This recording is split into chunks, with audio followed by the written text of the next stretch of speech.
Est-ce que tu sais la différence, la vraie différence qu'il y a entre une personne riche financièrement et une personne pauvre financièrement? Ici, la notion de la richesse est développée plutôt du côté finance, parce que vous savez, on sait aussi avoir une richesse sociale, familiale. Mais ici, je parle plutôt de la richesse financière, qui, à mon sens, pense être important, encore plus important aujourd'hui. La vraie différence qu'il y a entre une personne riche, c'est quoi? En réalité, les riches ne sont pas tellement intelligents, pas plus en tout cas, que les pauvres.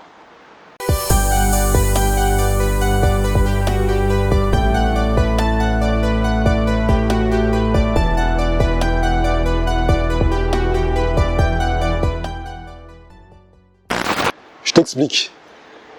La différence entre une personne riche, c'est quoi?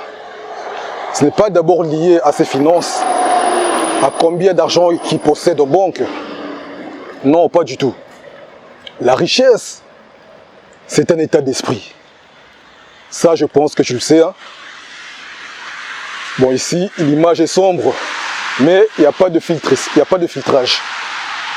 La vraie richesse, je disais, est mentale plutôt. Vous savez, les riches, eux, ils savent comment garder l'argent. Une personne riche sait comment faire travailler son argent, comment fructifier son argent, comment augmenter son argent. Ok? Parce qu'une personne pauvre, financièrement encore, je précise, est limitée, n'a pas le contrôle sur l'argent qui rentre au début du mois, n'a pas de contrôle sur l'argent qui rentre dans son compte en banque.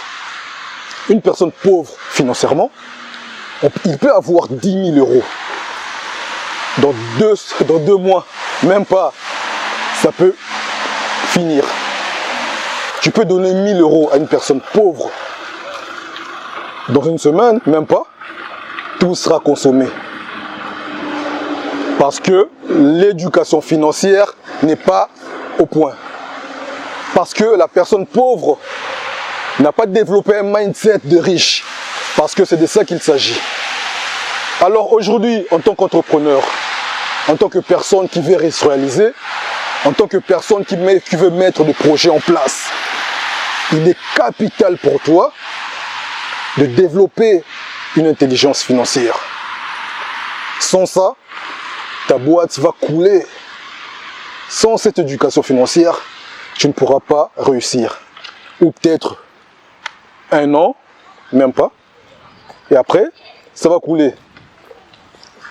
Parce que l'éducation financière n'est pas là. Alors aujourd'hui, on comprend que voilà, 90% des personnes qui se lancent, au bout de 5 ans, tu sais, ils ferment la clé. La boîte est fermée. Parce que l'éducation n'est pas là. Parce qu'il y a des principes qu'il faut développer et comprendre pour que la boîte tourne, pour que son business avance et dure dans le temps. Et ça commence par une éducation financière. C'est pour cela que je te dis, mon ami, avant de te lancer, faut pas être pressé, parce que moi, ça m'étonne un peu aujourd'hui, voilà, tout le monde veut se lancer, tout le monde veut commencer un business, tout le monde veut investir, sans s'y préparer au préalable. Ça, c'est une bêtise. C'est l'erreur à ne pas faire, à ne pas commettre. Tu vois? Parce que moi, par exemple, quand j'ai commencé à me lancer dans l'immobilier, parce que je suis investisseur depuis 2013, j'ai pu acheter mon premier bien en 2013. Mais laisse-moi te dire que mon ami, avant de passer à l'action, avant de mettre l'argent sur table, parce que c'est l'investissement, c'est un risque, comme dans toute chose, je me suis d'abord formé. J'ai consulté plusieurs personnes, j'ai regardé de gauche à droite. J'ai regardé qu'est-ce qui se passe par rapport à cette activité. Qu'est-ce qui se passe dans ce domaine? J'ai regardé le lieu, l'environnement, le quartier. J'ai pris du temps en tout cas pour développer cette sécurité avant que je puisse acheter ce bien. C'est ça qu'il faut faire. C'est ça qu'il faut d'abord mettre en place. C'est ça qu'il faut faire. Parce qu'aujourd'hui, il y a des gens qui sont passés par l'école de commerce. Ils ont fait les études très poussées. Mais ces facultés, cette éducation financière, ils n'ont pas développé. C'est pour ça qu'on voit aujourd'hui, il y a des personnes diplômées, graduées, ils ont des diplômes des écoles de commerce, mais ils ne savent pas mettre en place ou diriger une entreprise. Et je te dis ça avec preuve à l'appui. J'ai des collègues, j'ai des amis qui, malheureusement, ça n'a pas été. C'est pour cela, mon ami, dans cette vidéo, je te dis, voilà, lance-toi en entrepreneuriat, c'est une bonne chose déjà.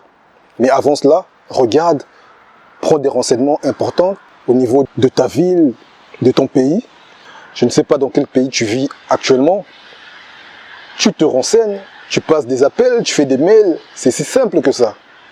Parce que voilà, aujourd'hui, ce qui nous bloque, ce qui est dommage, ce qui se passe actuellement, les gens ne passent plus à l'action. Les gens ont du mal, voilà, à passer à l'action, faire des appels, côtoyer des personnes inspirantes, demander auprès des gens qui ont déjà fait la chose. C'est ce qui manque en tout cas. Voilà un peu ce que je vais te partager dans cette vidéo. Avant de te lancer, protège-toi d'abord. Pour prendre des renseignements nécessaires, renseigne-toi par rapport au business que tu veux faire, par rapport à l'entreprise que tu veux créer. Et passe à l'action. Ça, c'est la meilleure des choses à faire. Ok? Voilà mon ami, dis-moi dans le commentaire qu'est-ce qu'on pense. Et on va partager. Partage la vidéo, laisse-moi un pouce bleu pour booster la chaîne. Et je te dis à très bientôt sur Mindset pour réussir. Passe à l'action. Ciao.